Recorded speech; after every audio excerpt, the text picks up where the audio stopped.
আসসালামু আলাইকুম। প্রবাসী ভাইদেরকে নিয়ে কিছু গুরুত্বপূর্ণ কথা বলবো। আপনারা দীর্ঘদিন বিদেশ থাকার পরে সফল হতে পারেন না। আমার এই ৫টি কথা মেনে চললে আপনি সফল হবেন। আমার এই ৫টি কথা মেনে চললে আপনি সফল হবেন। বিদেশ যাওয়ার পরে আপনার বেতনের কথা কাউকে বলবেন না। ২. ঋণ থাকলে ঋণ পরিশোধ করুন। ৩. আপনার নামে পার্সোনাল বাংলাদেশ ব্যাংকের অ্যাকাউন্ট করে যাবেন। ৪. শুরু থেকে প্রতি মাসে ৫ থেকে ১০,০০০ টাকা করে আপনার অ্যাকাউন্টে পাঠিয়ে দেবেন। আর এই অ্যাকাউন্টে রাখা টাকার কথা কাউকে বলবেন না। ৫.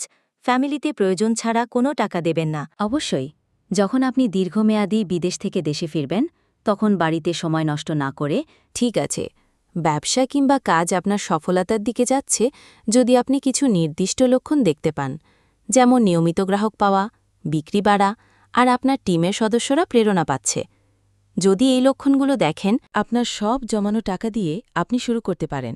ধীরে ধীরে আপনি সফল হতে পারবেন, ইনশাল্লাহ।